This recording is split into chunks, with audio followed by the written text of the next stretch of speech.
Ya, kembali lagi di Crypto Daily Indonesia. Baik kawan-kawan, di kesempatan kali ini ya, saya akan kembali menyampaikan kepada kalian ada beberapa berita yang cukup penting, yang cukup urgent di beberapa hari terakhir ini yang perlu saya sampaikan kepada kalian.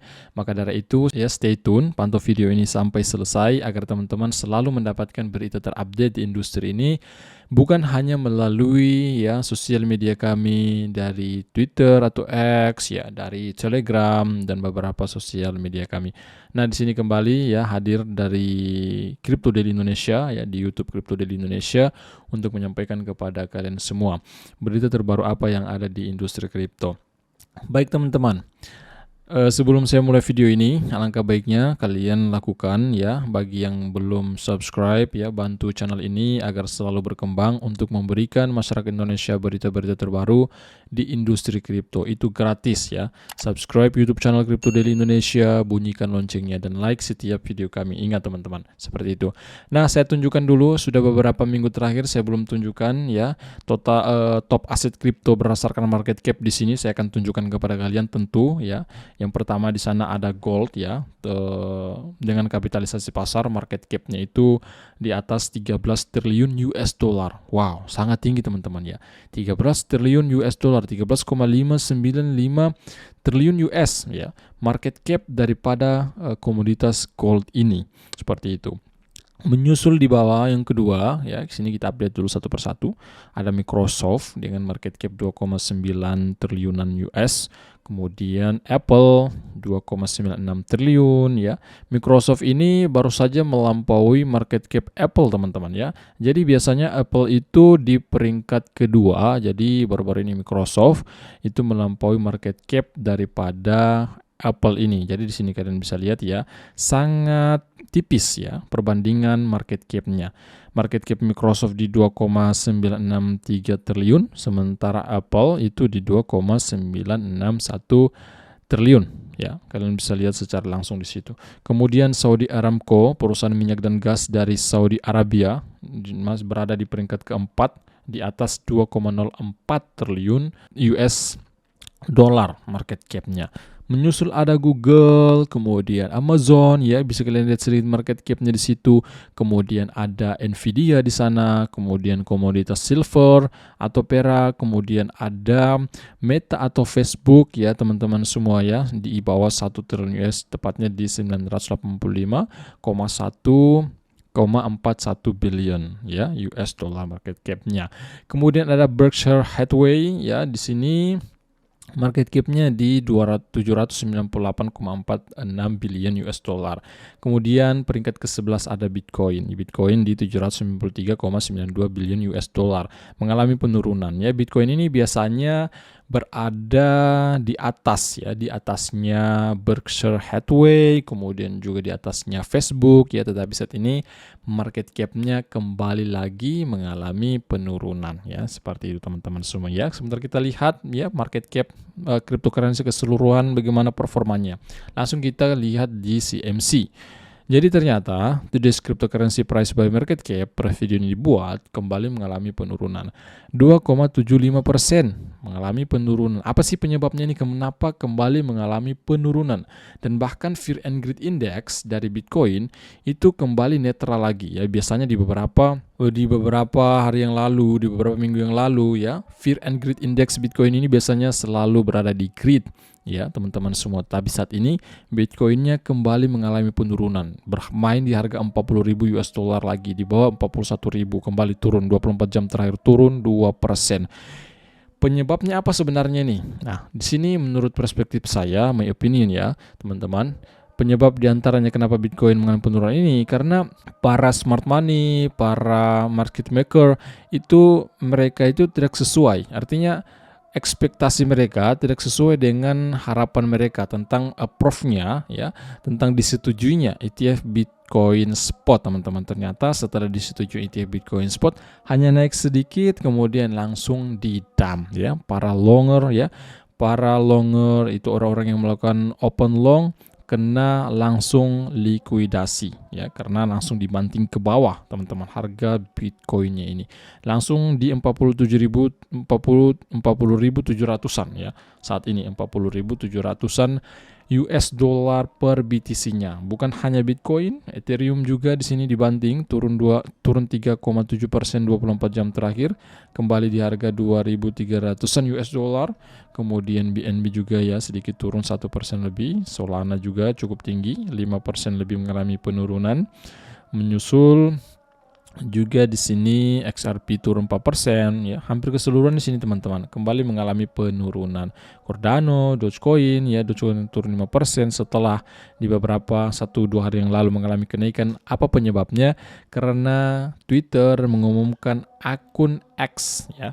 Akun Twitter mereka baru saja membuat akun X ya, daripada payment ya, akun payment daripada si X ini teman-teman, seperti itu. Kurang lebih seperti itu sih ya, updatean terbaru ya, seperti ini updatean terbaru dari CoinMarketCap ya, dari global market cap, dari koin token teratas. Jadi kesempatan kali ini itu saya akan menyampaikan beberapa berita, di antaranya yang dimana komoditas ETF Bitcoin ini mengalahkan komoditas ETF silver di Amerika Serikat setelah di-approve-nya ETF Bitcoin Spot pada saat itu teman-teman. Nah, langsung saya tunjukkan kepada kalian di sini ya, bahwa Bitcoin menjadi komoditas ETF terbesar kedua di Amerika Serikat melewati perak atau silver. Jadi setelah di-approve-nya ETF Bitcoin Spot di beberapa minggu yang lalu, jadi komoditas ETF Bitcoin ini mengalami kenaikan ya, dari market cap ya, dari jumlah pedagang juga mengalami kenaikan, jadi melampaui ya daripada si perak ini ya, berada peringkat kedua setelah komoditas ETF Gold, kemudian komoditas ETF Bitcoin, kemudian ketiga komoditas ETF perak, teman-teman semua seperti itu. Next, Bitcoin telah melampaui perak untuk menjadi komoditas ETF terbesar kedua di Amerika Serikat. Sejak persetujuan penting oleh SEC awal bulan ini, ETF Spot BTC telah menjadi hal yang populer di komoditas investasi. Baru seminggu berlalu, aset tersebut kini menjadi komoditas ETF terbesar kedua dalam hal aset kelolaan AUM. Next, ETF Bitcoin telah melampaui ETF perak atau silver di Amerika Serikat dalam hal ukuran, didorong oleh minat pasar besar yang mereka terima, kata kepala derivatif Bitfinex ya, Jack Conner kepada The Block. Peningkatan permintaan telah menyebabkan lonjakan BTC ETF. Selain itu, dana ETF Bitcoin Spot sekarang memiliki sekitar, jadi ETF Bitcoin Spot ini sekarang sudah di kisaran ya, di 647.651 BTC teman-teman. Ini gabungan keseluruhan ETF Bitcoin Spot yang ada di Amerika Serikat ya, kurang lebih seperti itu, yang berjumlah kalau di dolarin sekitar 27,5 miliar US dollar dalam AUM ya, menurut sisi 15 Capital. Seperti itu kawan-kawan semua. Intinya apa di berita kali ini? Kenapa saya sampaikan ini kepada kalian? Agar kalian itu mendapatkan berita terbaru di industri kripto, apa yang terjadi di industri ini ya, itu kalian perlu ketahui agar kalian tidak ketinggalan informasi ya, seperti itu kawan-kawan semua. Baik, sebelum lanjut ke video berikutnya, ke berita berikutnya, jadi kembali di video kali ini ya, video ini telah disponsori oleh Bitcoin Mindtricks teman-teman semua. Jadi ini hanya sebuah promosi saja ya, jadi mereka mau mensponsori video kali ini. Bukan berarti ini ajakan ya, kalian melakukan riset dulu. Jangan melakukan pembelian sebelum melakukan riset. Ini bukan ajakan pembelian ya teman-teman. Ini hanya sebagai informasi saja yang lewat. Jadi kalian kalau mau skip video ini, skip aja langsung ke berita berikutnya. Di sini saya hanya menginformasikan secara singkat saja. Jadi Bitcoin Mindtricks ya, staking token tambang Bitcoin. Satu Bitcoin yang ditambang pada tahun 2013 telah apresiasi 27.300%-an dalam 10 tahun. Bitcoin Mindtricks menyediakan penambangan BTC tanpa rumit selama 10 tahun ke depan.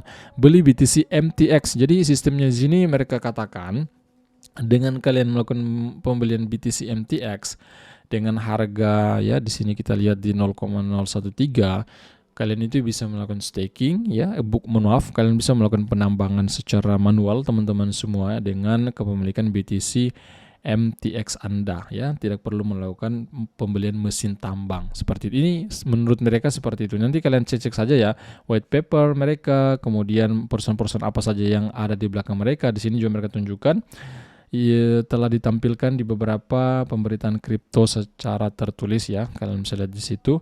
Nah, di sini kalian lihat ya, kalian bisa melakukan pembelian ada di sini ya, melakukan Ethereum, USDT, melakukan pembelian bisa dengan kedua aset kripto tersebut. Jadi apa itu Bitcoin Minetrix? Bitcoin Minetrix adalah platform cloud mining token yang memungkinkan orang awam untuk menambang Bitcoin BTC dengan cara yang terdesentralisasi. Kami melakukan tokenizing ya, cloud mining untuk memastikan pengalaman yang aman dan transparan. Kami memecahkan masalah besar dengan menghilangkan resiko penipuan cloud mining ya, pihak ketiga, dan meletakkan kendali di tangan pemegang token BTC MTX. Cukup staking token BTC MTX untuk mendapatkan kredit cloud mining dan menggunakannya untuk menambang BTC ya, seperti itu. Jadi teman-teman, kalau mau lihat lebih jauh, nanti kalian klik saja di deskripsi video ini linknya. Ini bukan berarti saya suruh kalian melakukan pembelian ya. Coba kalian riset dulu teman-teman semua, karena ini hanya sebuah informasi saja. Next ya, di berita berikutnya datang dari Coindesk Indonesia. Jadi Coindesk Indonesia menginformasikan kepada kita di beberapa jam yang lalu. Di sini informasi datang bahwa penerimaan pajak kripto Indonesia itu mengalami penurunan. Kalau kita bandingkan dengan tahun 2022 lalu ya, perbandingan antara tahun 2022 dengan tahun 2023, teman-teman semua. Penerimaan pajak kripto Indonesia ya capai sekitar 467 miliar, teman-teman semua ya, seperti itu. Direktorat Jenderal Pajak ya, DJP, di bawah Kementerian Keuangan ya, Kemenkeu, sukses menghimpun penerimaan pajak dari transaksi aset kripto hingga akhir 2023 mencapai jumlah sebesar 467,27 miliar rupiah sejak aturan tersebut diberlakukan pada 1 Mei 2022. Namun demikian, terdapat penurunan dalam ya setoran khusus untuk tahun 2023 dengan jumlah yang dikumpulkan hanya sebesar 127,66 miliar rupiah, menunjukkan penurunan dibandingkan dengan pencapaian pada tahun 2022 lalu. Next up ya, pengamat pajak Center for Indonesia Tax Analysis yaitu CITA, Fajri Akbar, juga sebenarnya mempertanyakan adanya penurunan setoran pajak kripto pada tahun 2023 di saat harga Bitcoin mengalami kenaikan. Memang ini dipertanyakan, harga Bitcoin naik tetapi pajaknya menurun ya. Bisa saja terjadi teman-teman ya, karena mungkin pengguna kripto mungkin sedikit turun pengguna kripto di Indonesia ya, tidak mau trading di platform Indonesia yang dikenakan pajak ya. Kebanyakan pengguna kripto itu sudah keluar dari exchange yang terregulasi di dalam negeri, teman-teman. Ini menarik sekali mengingat harga Bitcoin selama setahun telah mengalami peningkatan sebesar 89,5% dengan harga yang naik tapi penerimaan yang lesu.